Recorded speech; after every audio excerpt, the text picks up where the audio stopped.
ഇന്ത്യയുടെ മഹാകവിയായ രവീന്ദ്രനാഥ് ടാഗോറിന്റെ ജീവിതത്തിൽ നടന്നിട്ടുള്ള ഒരു സംഭവത്തെപ്പറ്റി വായിച്ചറിഞ്ഞിട്ടുണ്ട്.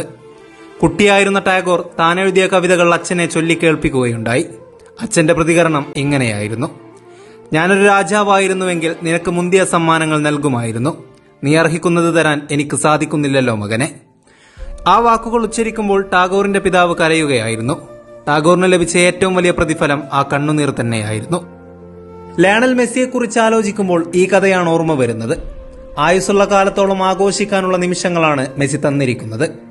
ലോകകപ്പ് ഫൈനലിൽ മെസ്സി നമുക്ക് വേണ്ടി ചെയ്തത് മനുഷ്യസാധ്യമായ കാര്യങ്ങളല്ല. പകരം നൽകാൻ നമുക്ക് കൈവശം എന്താണുള്ളത്? ലോകകപ്പിൽ ചുംബിച്ചു നിൽക്കുന്ന മെസ്സിയെ കാണുമ്പോൾ കണ്ണ് നിറയുന്നുണ്ട്. പ്രിയപ്പെട്ടവരിൽ പ്രിയപ്പെട്ടവനായ മെസ്സി, നിങ്ങൾക്ക് തരാൻ ഈ ആനന്ദക്കണ്ണീർ മാത്രമേയുള്ളൂ. മെസ്സിയുടെ പരാജയത്തിന് വേണ്ടി വിധി പോലും പരിശ്രമിക്കുന്നു എന്ന നിലയിലായിരുന്നു കാര്യങ്ങൾ.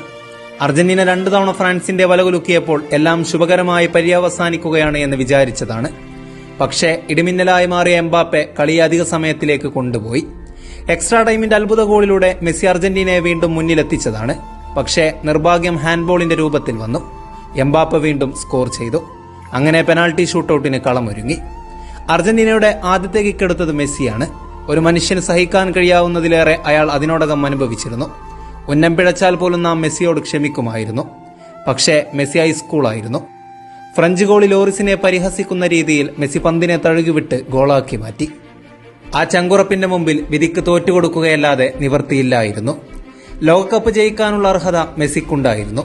അതുകൊണ്ടാണ് മാർട്ടിനസ് തകർപ്പൻ സേവ് നടത്തിയത്. അതിനാലാണ് ഫ്രഞ്ച് പെനാൽറ്റി പോസ്റ്റിന്റെ പുറത്തേക്ക് പോയത്. യഥാർത്ഥ കാവ്യനീതി. മെസ്സി ഒരുപാട് അനുഭവിച്ചിട്ടുണ്ട്. രാജ്യത്തിന് വേണ്ടി കളിക്കുമ്പോൾ ആത്മാർത്ഥത കാണിക്കുന്നില്ല എന്ന വിമർശനം കേട്ടുതഴമ്പിച്ച കാതുകളാണ് അയാളുടേത്. ക്ലബ്ബ് ശശി എന്ന വിശേഷണം ഒരു മുൾക്കിരീടം പോലെ മെസ്സി കൊണ്ടു നടന്നിട്ടുണ്ട്. അർജന്റീനയെ സ്നേഹിക്കുന്നവരും ഒത്തിരി സങ്കടങ്ങൾ സഹിച്ചിട്ടുണ്ട്. ലോകകപ്പ് വിജയം കളർ ടിവിയിൽ കാണാൻ യോഗമില്ലാത്ത ആരാധകർ എന്ന പരിഹാസം അവർ എത്രയോ കേട്ടിരിക്കുന്നു. 2016 കോപ്പ അമേരിക്ക ഫൈനലിലെ പരാജയത്തിന് ശേഷം മെസ്സി പൊട്ടിക്കരഞ്ഞിരുന്നു. ആ ഫോട്ടോ ചിലർ മെസ്സിയെ പുച്ഛിക്കാൻ ഉപയോഗിച്ചപ്പോഴെല്ലാം അർജന്റീന ഫാൻസിന്റെ നെഞ്ച് തകർന്നിരുന്നു. സംഭവിച്ചതെല്ലാം നല്ലതിനായിരുന്നുവെന്ന് ഇപ്പോൾ തോന്നുന്നു. മുൻകാല വേദനകളില്ലായിരുന്നുവെങ്കിൽ ഖത്തറിലെ ലോകകപ്പ് വിജയം ഇത്രയേറെ മധുരമായി അനുഭവപ്പെടുമായിരുന്നു. ഒരുപക്ഷെ ചരിത്രത്തിലെ ഏറ്റവും മികവുറ്റ മോട്ടിവേഷൻ സ്റ്റോറിക്കാണ് മെസ്സി ജന്മം കൊടുത്തിട്ടുള്ളത്. ഭൂമിയുള്ളിടത്തോളം കാലം ഈ ലോകകപ്പിന്റെ കഥകൾ പ്രചരിക്കും. തളർന്നു പോകുന്ന മനുഷ്യർ മെസ്സിയെ നോക്കി ആശ്വാസം കണ്ടെത്തും.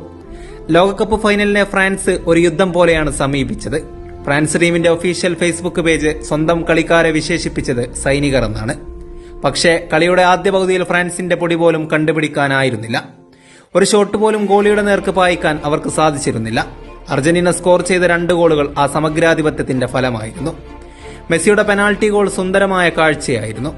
ലോറിസ് മനസ്സിൽ കണ്ടത് മെസ്സി മാനത്ത് കണ്ടു. ഗോൾ കീപ്പർ വലതുഭാഗത്തേക്ക് ഡൈവ് ചെയ്തപ്പോൾ മെസ്സിയുടെ കിക്ക് എതിർദിശയിലേക്ക് സഞ്ചരിച്ചു. ഡിമരിയ നേടിയ 2ാമത്തെ ഗോളിന്റെ ആരംഭവും മെസ്സിയുടെ കാലിൽ നിന്നായിരുന്നു. നിശ്ചിത സമയത്ത് അർജന്റീന ജയിക്കാതിരുന്നത് ഏറ്റവും വലിയ അനുഗ്രഹമായിരുന്നു. അനർഹമായ പെനാൽറ്റിയിലൂടെ മെസ്സിയും കൂട്ടരും വിജയം കൊള്ളയടിച്ചു എന്ന പരാതി നാം കേൾക്കേണ്ടി വരുമായിരുന്നു. ഇപ്പോൾ അർജന്റീന പഴുതടച്ച വിജയം കരസ്ഥമാക്കിയിരിക്കുന്നു. ഇംഗ്ലണ്ട് ക്രിക്കറ്റ് ടീമിന്റെ മുൻ നായകനായ ജെഫ് ബോയ്കോട്ട് ഒരിക്കൽ അഭിപ്രായപ്പെട്ടിരുന്നു: സച്ചിൻ തെണ്ടുൽക്കർ മഹാനായ ബാറ്ററായിരിക്കാം, പക്ഷെ അദ്ദേഹം ലോർഡ്സിൽ സെഞ്ചുറി അടിച്ചിട്ടില്ല.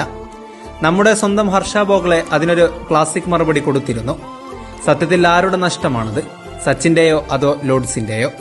മെസ്സിയുടെ കാര്യവും സമാനമാണ്. ലോകകപ്പ് വിജയത്തോടെ മെസ്സി പൂർണ്ണനായി എന്ന വിലയിരുത്തൽ ഉചിതമാണ്. ഗ്രേറ്റസ്റ്റ് ഓഫ് ആൾ ടൈം എന്ന പ്രശംസ മെസ്സി എന്നേ നേടിക്കഴിഞ്ഞതാണ്. മെസ്സിയിലൂടെ പൂർണ്ണത കൈവരിക്കുന്നത് ലോകകപ്പിനാണ്. പണ്ട് സാക്ഷാൽ മർഡോണ മെസ്സിയുടെ നായകത്വത്തെ ചോദ്യം ചെയ്തിരുന്നു. മർഡോണക്ക് തന്റെ പിൻഗാമിയോട് വിരോധമൊന്നും ഉണ്ടായിരുന്നില്ല.